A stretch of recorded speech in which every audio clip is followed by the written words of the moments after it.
How many of you have never seen me before $6? So that's philosophy number one. Wait for the government to change the minimum wage. You say, well, that might take too long. Is there another philosophy? And the answer is yes. Okay. Here's the second philosophy. Wait for the company to pay you $6 an hour. Right? You get a review how often? Every 6 months, let's say. You missed it. You waited a year. Maybe you didn't make it then. You say, wow, no telling how long. If you've got 1,000 people with you, maybe you could force the company to change it from 5 to 6 if there were enough of you that said, we will not work, we demand $6, or we will not work. By yourself, not a good philosophy. Together with others, it could work. Right? Here's what we call this, the philosophy of demand. I demand more money. Alone, too risky. Together, maybe you could get some progress. So now we've covered 3 philosophies. Number 1, wait for the government. Number 2, wait for the company. Number 3, the philosophy of demand, which is a bit risky. Here's the problem with the philosophy of demand. You can't get rich. If people only understood, starting at the lower end of the economic scale, that you cannot get rich by demand. Okay. Now someone says, well, in America, how could you become wealthy? And the answer is to develop a new philosophy. And let me give you that. It might be the best I've got for the whole day. It's called the philosophy of performance. The philosophy of performance. I will perform so well, it would be embarrassing for the company not to pay me $6. Then I would perform so well, it would be embarrassing for the company not to pay me $8 an hour, $10 an hour, $20 an hour. So now we've got several philosophies going, and if you want to change your economic future, it starts with your personal philosophy. Okay. Now, here's what's interesting in America. I'm sure all of us can think of someone who makes $5 an hour getting started. Can anybody in the audience think of someone who makes $50 an hour? Do you happen to know anyone that makes $50 an hour? Anybody know somebody that makes about that much money? So jot this down now, because you've got to teach it to the children, because they're not teaching this in the ordinary schools. It's possible in America to multiply your income by 10. If you take nothing else home economically to pass on to your children or to someone else, just take that phrase home. Jim Rohn taught us it's possible in America to multiply your income by 10. It's possible. If kids knew it was possible, do you think they would ask, how can you do that? If they knew it was possible, wouldn't the next question would be, how could I do it? If it's possible, how can I do it? Now you just teach them how to do it. How to multiply your income by 10. Now jot this down. A good economic question. Once you've multiplied your income by 10, is it possible to multiply it by 10 again? Not only to multiply it by 10, but to multiply your income by 10 again. Do you know anybody that makes $500 an hour? Can you think of someone? Makes $500 an hour? Right, my Beverly Hills lawyer makes more than $500 an hour. So jot this down. It's not only possible in America to multiply your income by 10, it's possible to multiply it by 10 again. Do you think kids would be excited to hear this philosophy? I'm sure they would. How can you multiply your income by 10 and then multiply it by 10 again? Now, if you multiplied it by 10 and then multiplied it again by 10, would it be possible? Would it be possible to multiply it by 10 again? Can you think of anybody that makes $5,000 an hour? What do you think I get paid? I mean, this is such exciting stuff. I'm a kid from the farms of Idaho. I was 25 years old before I learned that you could multiply your income by 10 and then multiply it by 10 again and then multiply it by 10 again. This is mind-boggling stuff. $5,000 an hour. Now, would it be possible? Would it be possible to multiply it by 10 again? $50,000 an hour. Now, here's a good expression to use, especially for this group. You're all tuned in, especially the last couple of days. The best expression is, of course. Could you multiply your income by 10? Of course. Could you do it again? Of course. Could you do it again? Could you do it one more time? $50,000 an hour. You know, I've lectured with General Schwarzkopf and Colin Powell. I had lunch once with Colin Powell a few years ago. Schwarzkopf gets about $65,000 for a 1-hour speech. $65,000. So how could you finally get to $50,000 an hour? Answer: become a general in the Army. Yes. And lead the troops in the Gulf War. But what I'm trying to say is the possibilities here, let's just say, are just unlimited. You can multiply your income by 10, then you can multiply it by 10 again, and you can multiply it by 10 again. Now, we're only talking economic values. There's all kinds of other values in terms of personal development, but this is it. Now, to climb this ladder, here's the possibilities. 63 million last year, one person earned. The possibilities, we would have to say, in our country, is what we call unlimited. Now, to climb this ladder as high as you wish to climb it. Jot this phrase down now, because I don't think I'll talk about anything more valuable than what I'm about to share with you. Here it is. To climb this ladder economically as high as you wish to climb it, here's all you have to do. Learn to work harder on yourself than you do on your job. Learn to work harder on yourself than you do on your job. Once I understood that philosophy, it totally changed my life.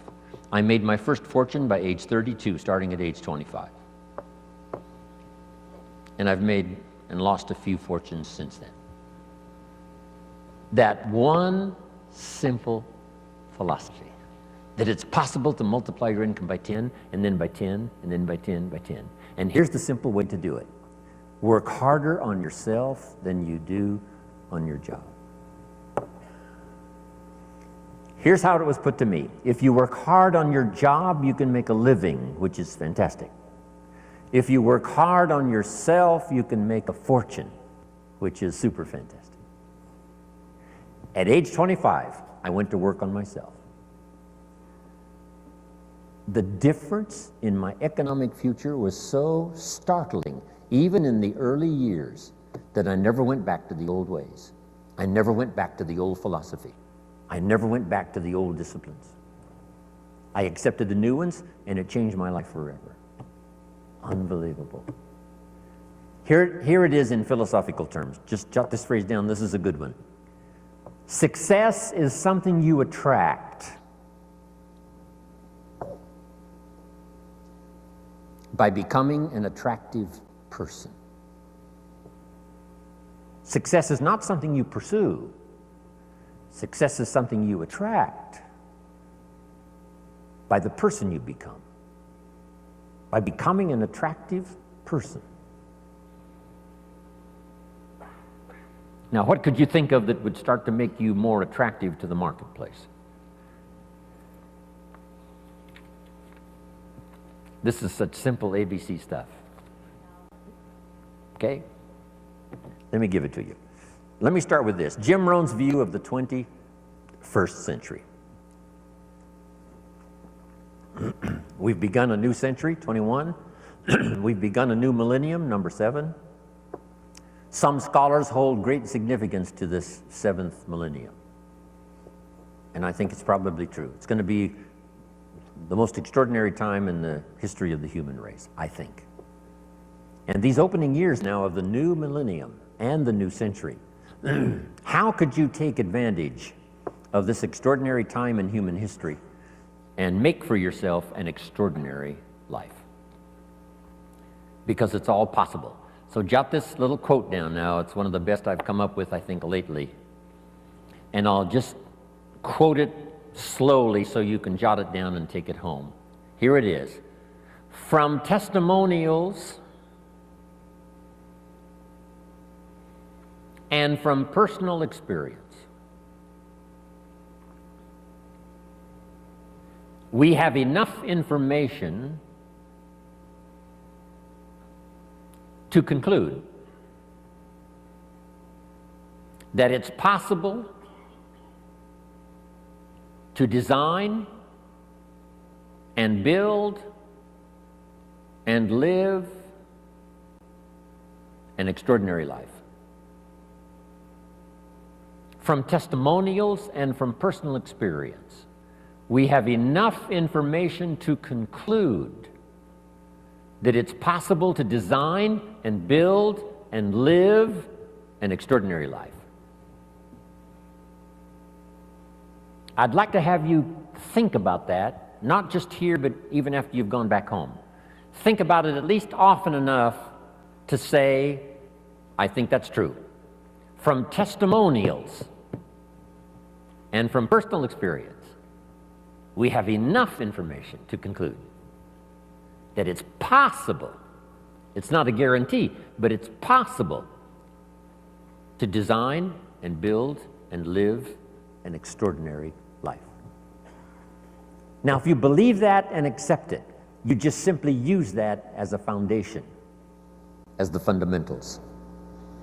So now jot this down. Jim Rohn's view of the 21st century. Number one, unprecedented opportunity.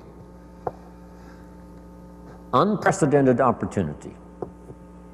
These are probably going to be the most extraordinary times in the history of the human race, 6,000 years of recorded history. We got through the last millennium. We especially got through the last century, a bloody century, the 20th century.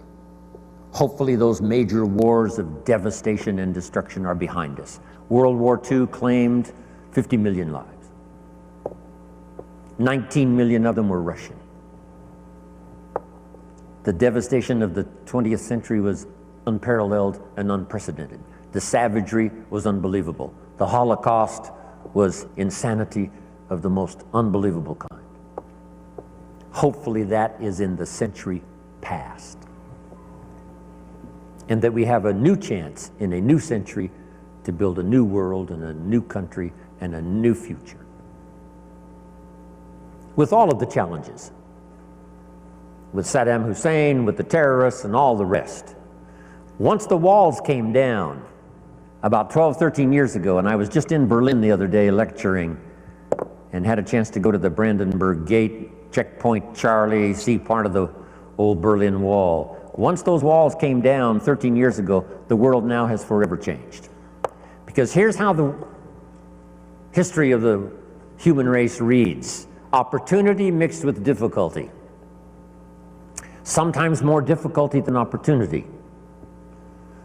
The history of the human race reads tyranny and liberty. Sometimes more tyranny than liberty. But now the world has totally changed. Since communism is on the run, the dictators, most of them are all gone. When I used to lecture years ago in South America, every country had a dictator. Now they're all gone. Castro and a few are left, but that's it. And they will soon all be gone. Within a short little period of the rest of our lifetime, all the dictators will be gone. A new wave of economic uniqueness, capitalism, free enterprise, liberty, freedom, democracy is absolutely sweeping the world. So for a long, dark time, there was more tyranny than liberty. Here's what is unique about this new Century 21, more liberty than tyranny. More freedom than oppression. This is an unprecedented time.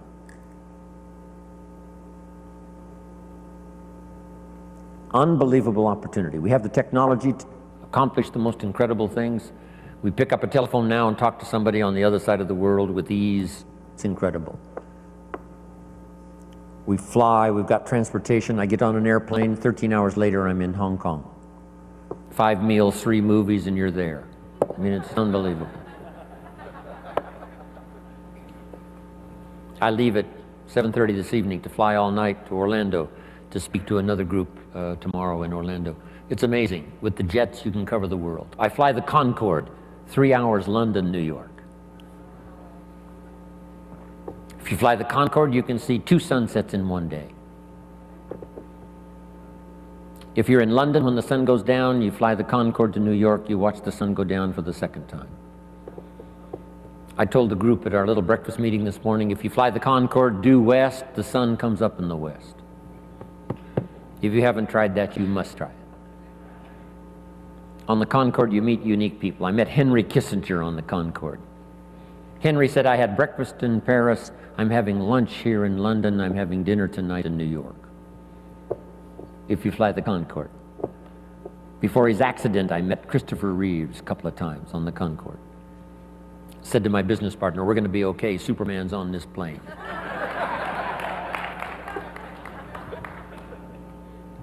This is unprecedented opportunity now, the 21st century and the beginning of the 7th millennium. These are extraordinary times. Now here's number 2. However, keen competition. World competition. We're dealing now with Iraq. A big part of it is competition. Hopefully the nations of the world will settle a big share of their differences so we can develop unique economic, social, personal prosperity for the future with limited conflicts. No more horrors, no more holocausts, hopefully. But with the human race, you always have to keep your fingers crossed. Who knows? But I think it's going to be a time of unprecedented opportunity, but unique competition. Now, to take advantage of the 21st century and this opening of the new millennium, how could you use the opportunity? Mind. Now that you've arrived, told me your story, I'm beginning to see the light. Words. The old prophet said this, words are like a lamp for your feet, so you can see where to walk.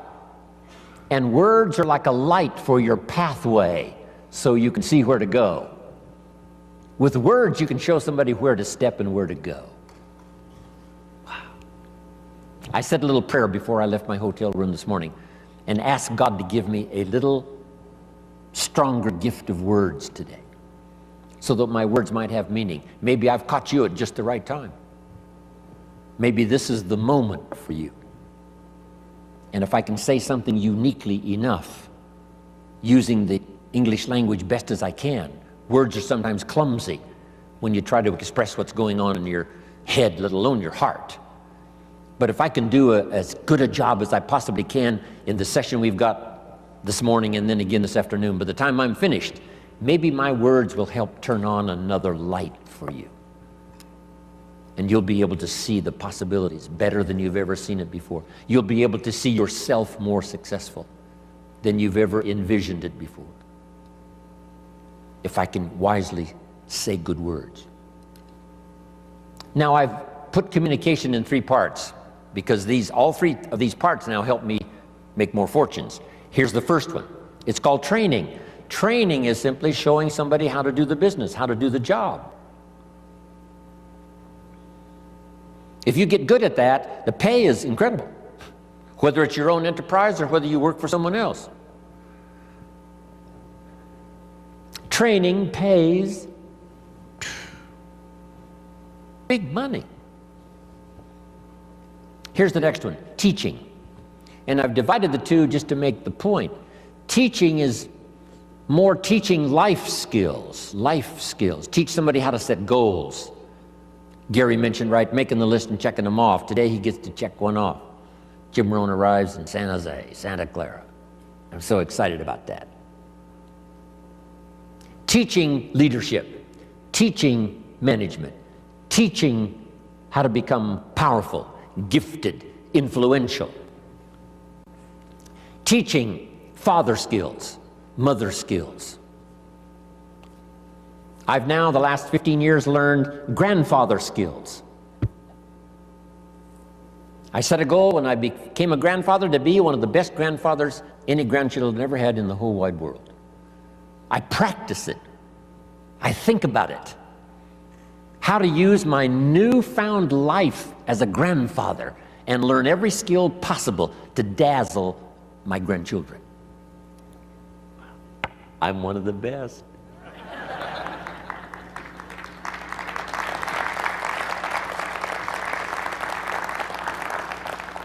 So teach people how to be good fathers, good grandfathers, good mothers, good leaders in the community. Teach a minister how to teach. Teach a minister how to use the gift of language to persuade. Okay. So communication is part of its training, part of its teaching. Here's the best part. No, here's number 3 in the gift of language, and that's learning how to inspire. Inspire simply means a few simple things. Here's number 1. Help people to see themselves better than they are. Yes, sometimes we have to help people see themselves as they are. If they've made mistakes, maybe that needs to be pointed out. If a child has messed up, sometimes you've got to say, you've messed up. But don't leave them in the mess. Now transport them into the future with the gift of your language and inspire them with the person they can become by using the mistakes of the past to develop new disciplines for the future. A teacher I met when I was 25 years old had this unusual gift. He said, Mr. Rohn, if you keep learning as you're learning now, one of these days you'll walk into a room full of people and you'll hear someone say, there's the man. That's the man. That's the famous man. I thought, well, that could never happen for me. Sure enough, it did. He said, it will happen. And I think when I walked in here this morning, I heard someone say, that's him, that's the man, that's the famous man. Wow.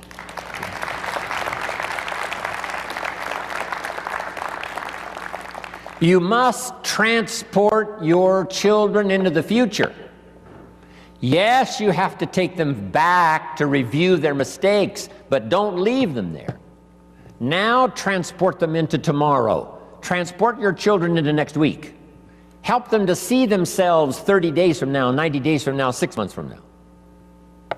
Help them to see themselves successful. It's your gift of language that can do that.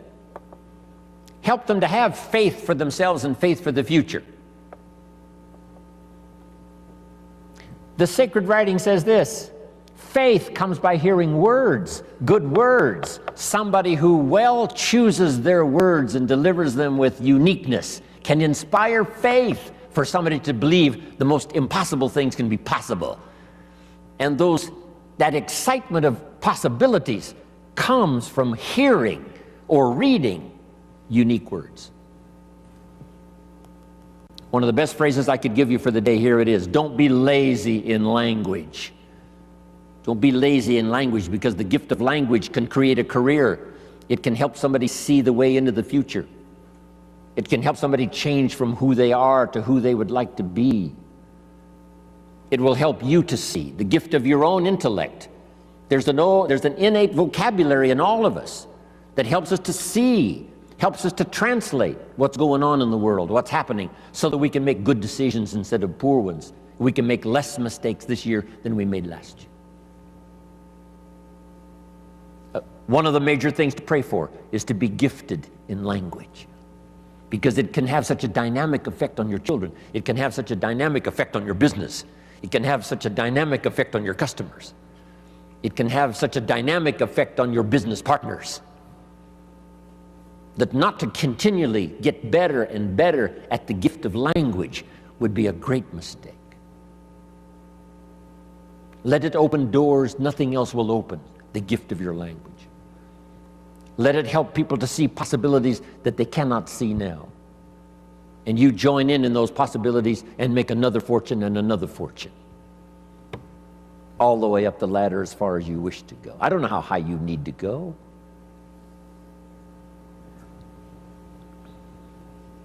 What were the instructions given to the first couple after the garden experience, Adam and Eve, according to the storyteller?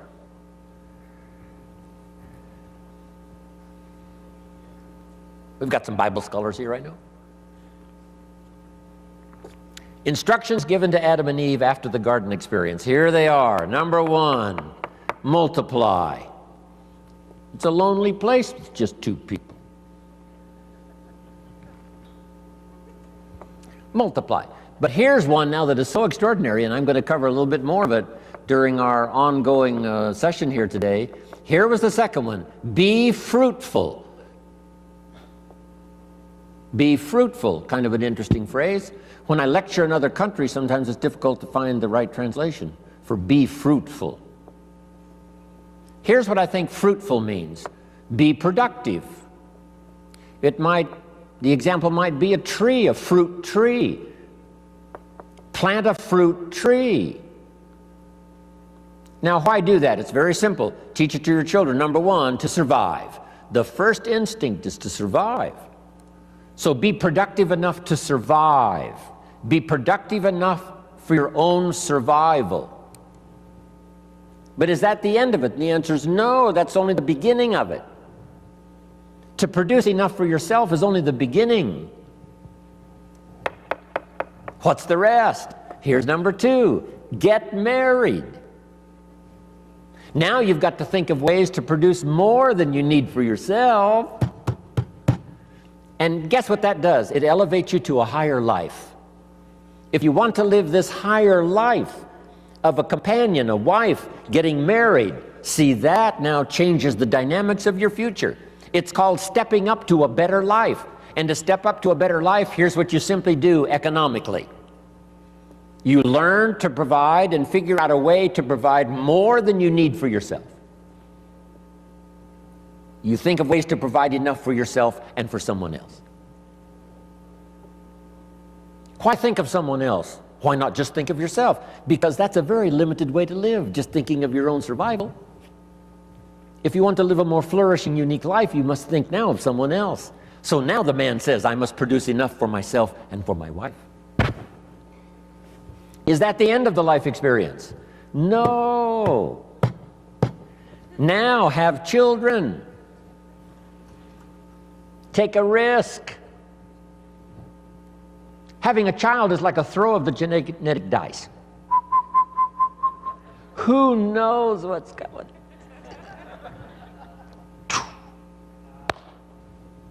See what happens. But now a man who now wants the experience of having children must now think of ways to produce enough for himself and for his family. Someone says, why do that? Why not just take care of yourself? Because that's such a beginning way to live. Survival is okay, but it's not the good life. Now take it a step further. Jot this one down. A man now figures out, because he's learned now, he's experienced, and he understands what life is all about. Now he figures out how to produce more than he needs for himself and for his family. Just jot the word down, more. Keep thinking more. How could I produce more than I need for myself and for my family? Someone says, why do that? And the answer is to live a higher life, because now you can be generous. Now you can support worthy projects. Is that it? No. Here's the next one. To produce much more than you need for yourself and for your family. Someone says, why do that? And the answer is to live this higher life.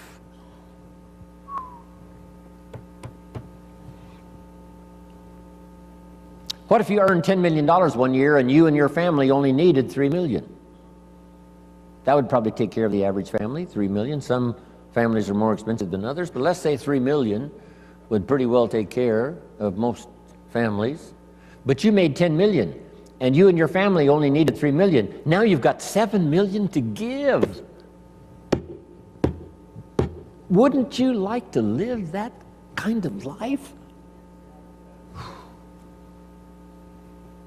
Someone says, why do that? And the answer is, the possibilities of economics are so available that if you wish to, you can not only earn enough for yourself and for your family, you can earn more than you need for yourself and for your family, and if you really wanted to, you could earn much more than you need for yourself and for your family. Wow. Is that it? Let's take it one step further. Just jot this phrase down. Figure out a way to earn far more than you need for yourself and for your family.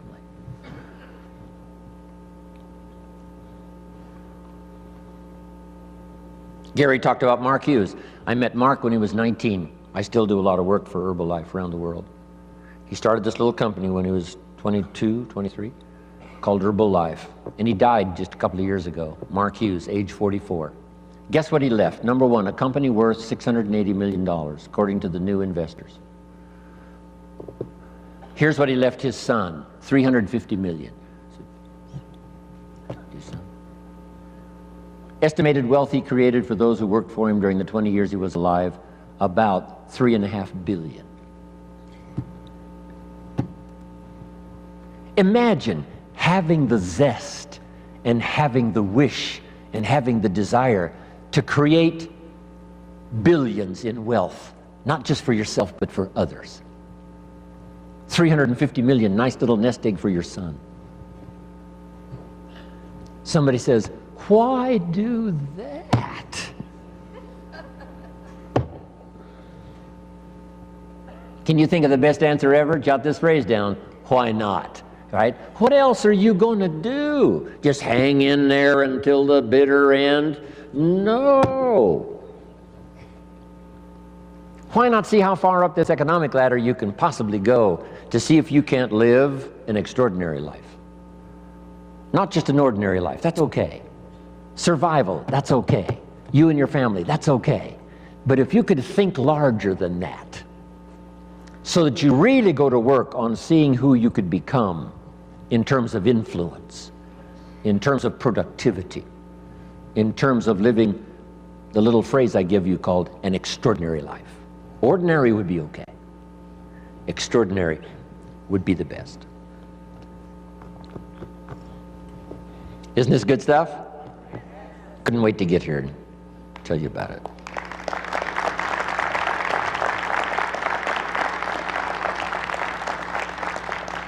I could hardly wait to hear what I've got to say today.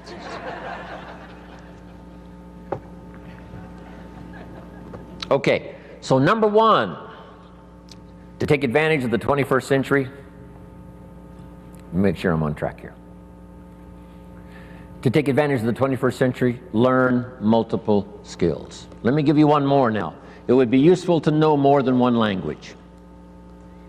When I travel the world, I have to have translators. The only way I can speak to someone in Japan, or speak to someone in South Africa, or speak to someone in Israel, or speak to someone in Europe, most of the time, I have to have someone translate for me. Somebody has to know more than one language to translate for me.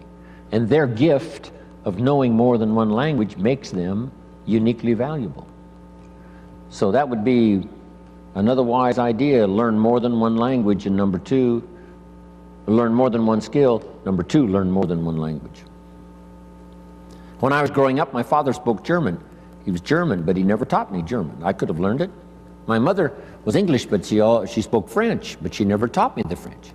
When I was growing up, they said, you know, leave the old world languages behind. This is America now, English, English, English. Now we know much better.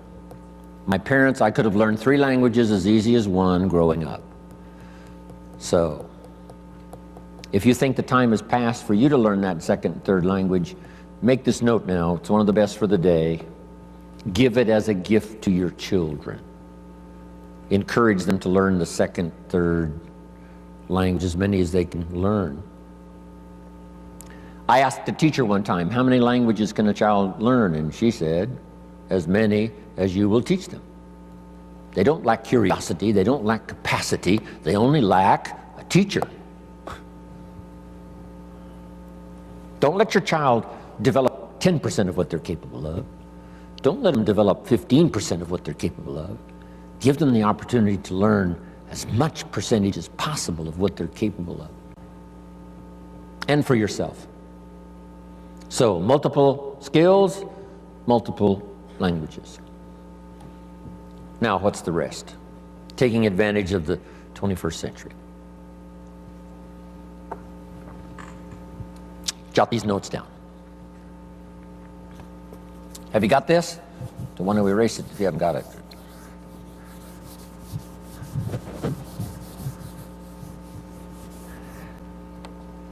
I've got 5 key things to talk about during my presentation for the day. 5 good basic ideas. These are called basics, fundamentals. And it's interesting that I only have 5. How many fundamentals are there to anything? Here's a good phrase, just a few, meaning anybody can learn them. There's just a few fundamentals to being healthy. If someone says, I'm going to teach you the 50 fundamentals to good health, you say, well, that doesn't make sense. There's not 50 fundamentals to have good health. There's just a few. 6, 7, 8, that's about it. If you want to learn to play basketball, you got to learn the fundamentals. How many fundamentals are there to the game of basketball? Just a few. 5, 6, if you become extremely gifted, maybe 7, 8, that's it. That's it. Now here's what's interesting also about fundamentals and basics. There's no new ones. I mean, this stuff's been around for a long time. So beware of someone who says we got new truths. Say, no, truth is old. It can be, more of it can be discovered, but there's no new truth. If someone says, I'm manufacturing antiques, wouldn't you be a little suspicious? Say, no.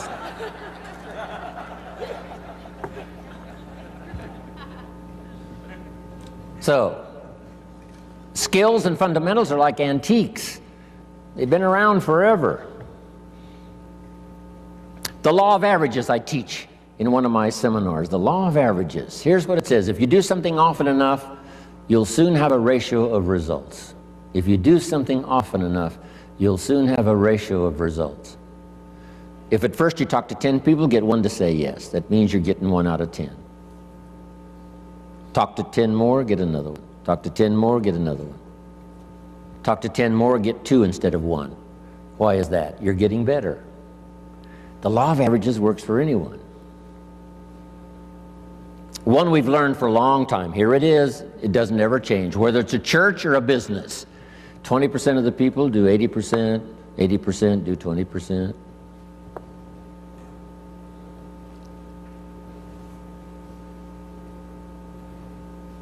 So here's what I learned in time management. You can spend 80% of your time with the 20%, not the 80%. You spend 20% of your time with the 80%, 80% of your time with the 20%. You just have to learn. And these fundamentals now have been around for a long, long time. The 80-20 rule.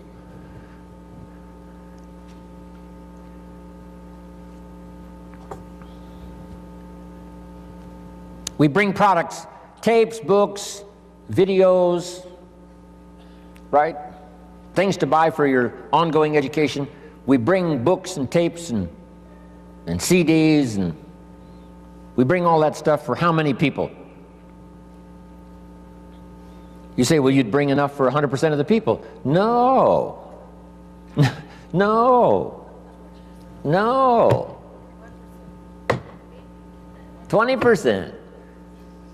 You bring all the stuff for the 20%, not the 80%.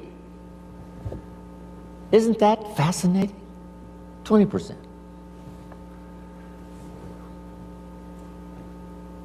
It's fascinating, people's different reaction to the same presentation.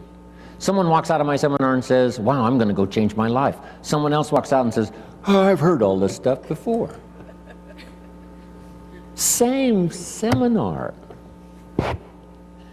It said the first day the Christian church was started, first day, the speaker, Peter, got up gave this classic presentation to a multitude, vast number of people.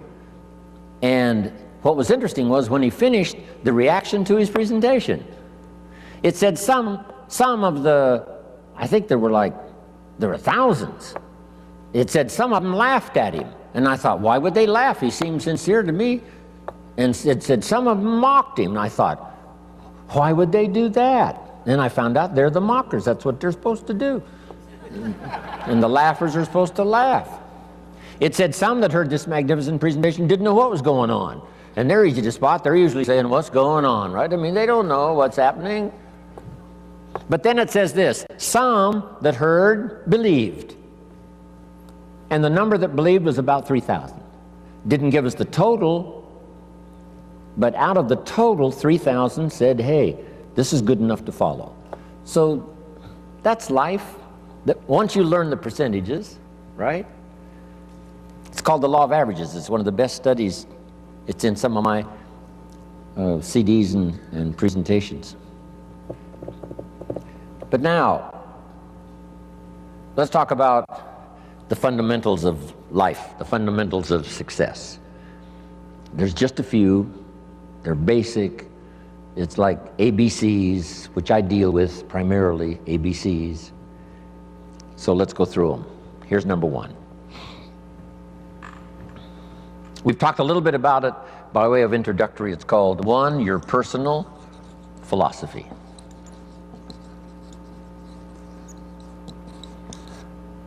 Philosophy is a big subject. Political philosophy.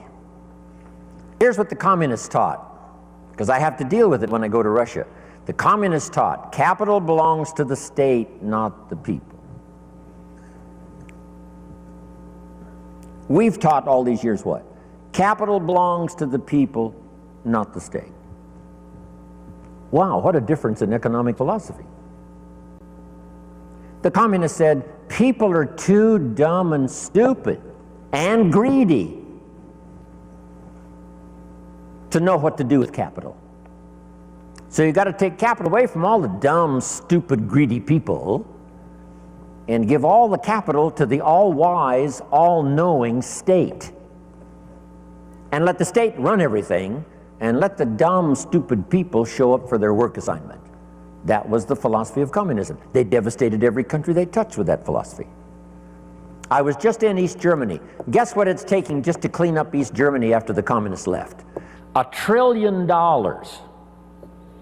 They've spent $500 billion already, and they got another $500 billion to go, just to clean up one country devastated by such a philosophy. Capital belongs to the state, not the people. Wow. The consequences of philosophy are unbelievably either on the good side or on the bad side. Now, personal philosophy. You know, there's religious philosophy and spiritual philosophy, and there's economic philosophy and social philosophy. Okay, economic, political, all kinds of philosophies, right? Where did we come from, and where are we going, and what is the meaning of life? Right? Philosophy is a big tent with many different divisions. But the one I want to talk primarily about today, and then expand from that, is your personal philosophy. So jot this down, one of the best notes for the day. Each person's personal philosophy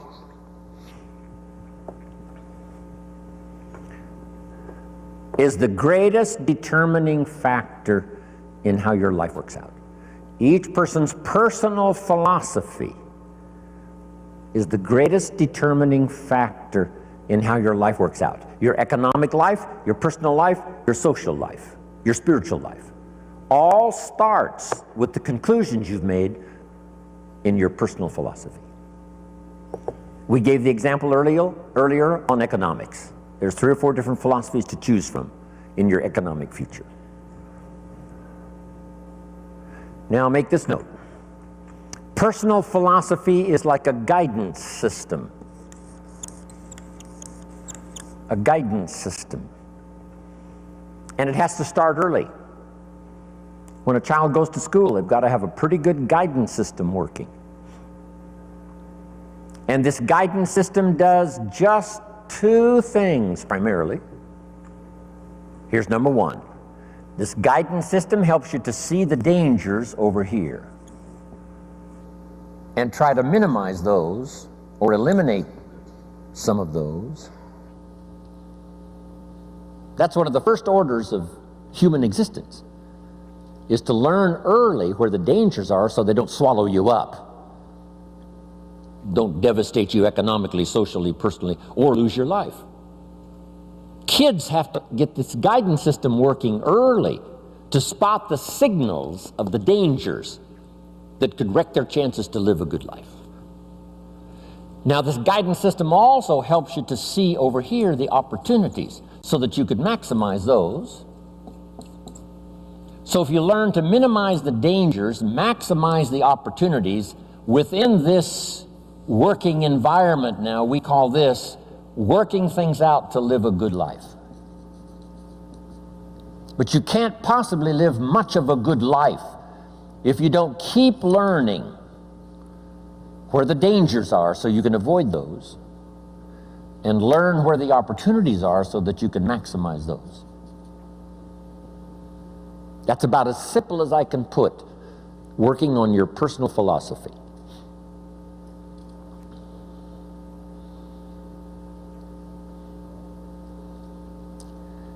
Now, why is it this way? Why is life both danger and opportunity? Here's the best advice I can give you. The storyteller probably gives us, more to think about than in detail. But here's what it seems like. And that's one of the best phrases to use if you're going to make your studies and try to come to some good conclusions. It seems like God wished to create for the humans he made a great adventure. Seems like. According to the storyteller, it seems like God wished to create a great adventure for the humans he created. That's the best explanation I've got, seems like. And it seems like God's always wanted some kind of adventure. It said when he was alone in heaven, according to the storyteller, he created all these angels. That must have been fun. Doesn't say how long it took, doesn't say how many. But evidently, he sought adventure. Part of the adventure, I guess, in those early times before the creation, was in heaven with the angels he created. Now then, he also creates an angel that's the best and the brightest of the angels, called Lucifer. And so begins, according to the storyteller, one of the great adventures of all time. And along the way, the idea occurred to Lucifer that he could take over God's place, become God in his place. And he persuaded, according to the storyteller, he persuaded a third of the angels to go with him on this insurrection. So begins an unbelievable adventure. Seems like that's what God wishes, some great adventure. Not just sit up there and float around on a cloud. Create some angels, create Lucifer. Lucifer persuades a third of the angels to go with him in insurrection. Now they lose out, and uniquely enough, according to the storyteller, God doesn't kill them all. That would end the adventure. But rather cast them out of heaven down to earth. And so now continues this unique story of Lucifer and the third of the angels now cast to earth, creates another adventure. Interesting. The Bible is such a fascinating book, giving us seemingly, what God delights in, and seems like God delights in creating this unique adventure.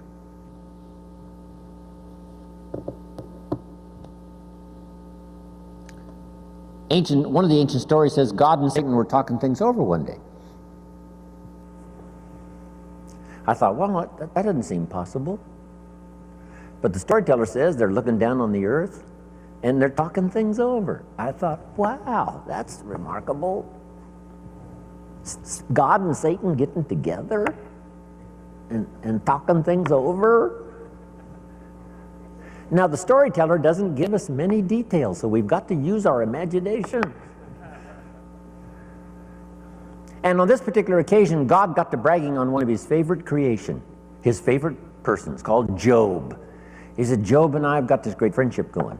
Job and I, we walk together. Job and I plan the future together. Job, Job, Job. Finally, Satan headed up to here with Job, Job, Job. And he said, yeah, God, Job, you've got a wall built around him. I can't get to him. God said, well, what would you expect? He's my favorite person. Of course, I got a wall built around him. Now, they're having this conversation. It's fascinating. Storyteller says, Satan gets this bright idea. Said, hey, God, let's try this. God said what? If you'll take the wall of protection down from around your favorite friend Job, he said, I promise you within a short period of time, your favorite friend will curse you to your face. God said, no, he'd never do it, not in 100 years, no matter what. Satan said, well, how are we going to know? Would you like to make a wager? It doesn't give us the details of the wager. But the storyteller says God picked up the bet and said, okay, let's try it. I'll take the wall down from around my special friend Job. You do your best. I promise you, no matter what you do, he'll never curse me. Satan said, the bet is on. According to the terms of the wager, God did take the wall down from around his special friend Job, and Satan then does one of his all-time famous numbers. According to the storyteller, first Satan took his wealth, stripped him of his wealth. Satan said, that'll do it. Where's your friend God? He didn't curse God. Satan said, well, number two, took his health. Blow number two. Surely now he'll curse his friend God. No. Blow number three, and the worst, took his family. His health, his wealth, and his family. Gone. Satan said to God, here's where he does it. And sure enough, Job's wife comes along and says, Job, looks like your friend God has long forsaken you. You might as well curse him and die. And Satan said, here's where he does it. And God says, well, he hasn't talked yet. And while they both listen, Job says, never would I curse my friend God no matter what happens. God said, I knew it. I knew it. And picked up the bet. Whatever it was, doesn't tell it. Isn't that a fascinating story? Now, I say all of that to illustrate this. It seems like God delights in great adventure. And the only way to have great adventure, it seems like, is to have both danger and opportunity, and us with the possibility of figuring it out. Jot this down. Now, it's a nice little list. On one from other people is to just pick up the signals. Part of it is by sight. Here's a good watchword for the 21st century. Pay attention. No use falling into the same trap somebody else fell into. No use living a mediocre life like somebody else has chosen. Take a look and say, is that what you really would like? Say, no. Here's somebody that never read the books, never made the changes. There was a class and they didn't take it, a skill and they never learned it, a discipline and they never tried it, and they blame the government and blame taxes and blame society and they blame circumstances and all the rest. They don't know. And the key is, watch carefully. Don't you fall into that same trap. That's how we learn, from what we see. Here's next. If we learn from what we see, we put some of this on video so you can see it again and again and again. Next, you learn from what you hear. We put it on CDs so you can hear it and hear it, hear it. We don't ask you to come to just one seminar. We ask you to come and listen again, listen again. Here's what the early Christians were taught. Don't neglect the assembly. When we call an assembly, do your best to be there, because you never know which of these assemblies is going to change your life forever. You'll never be the same again. And you can't pick the one that's going to totally change your life. You just have to do like all of you I know do. Consistently go, consistently go, consistently go, consistently take notes, consistently go to seminars, and lectures, and all of the rest, because some of them will be life-changing. Maybe this one will be for some of you. The time is right, the words are right, the ideas are right, the moment is here.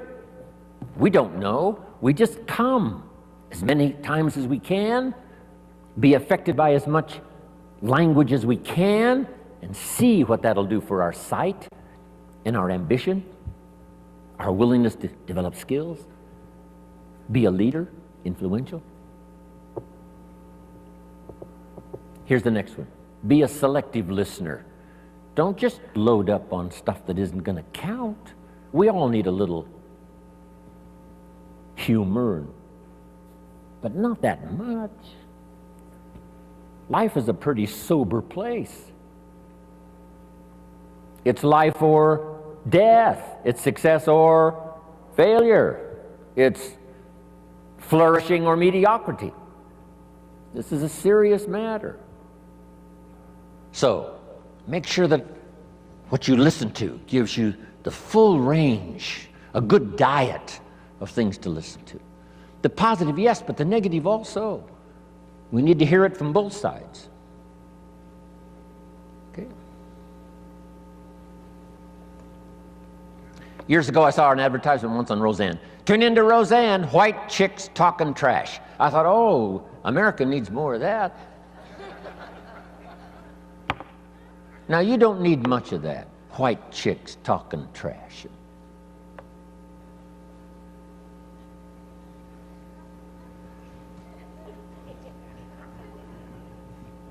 Here's a good note. This is a good one.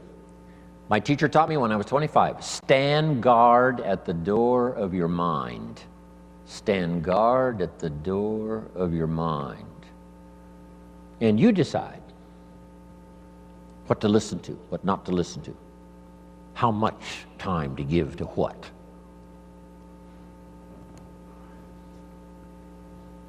Now, the third one is important, and when we come back this afternoon, we'll continue it. But here's number 3. Read all the books.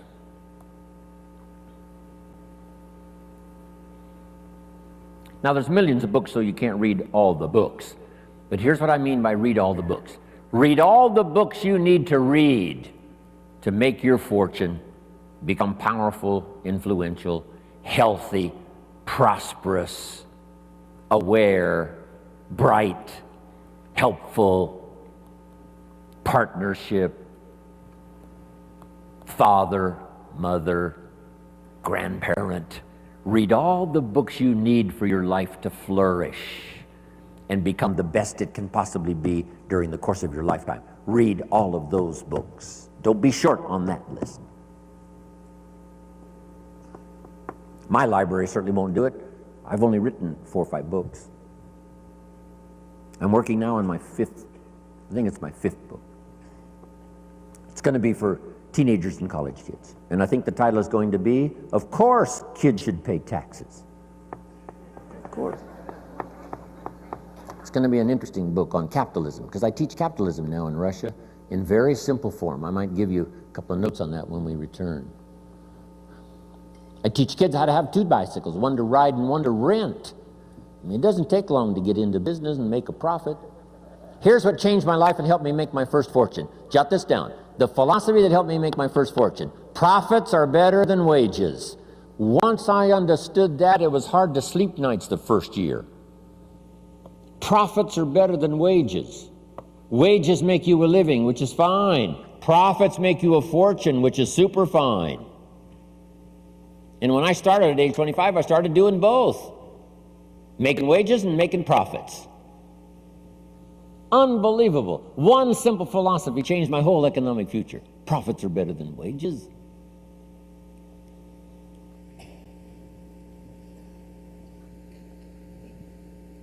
Read all the books necessary. Now, I'm going to give you some that started my library. I've got one of the best. If you saw it, you'd be impressed.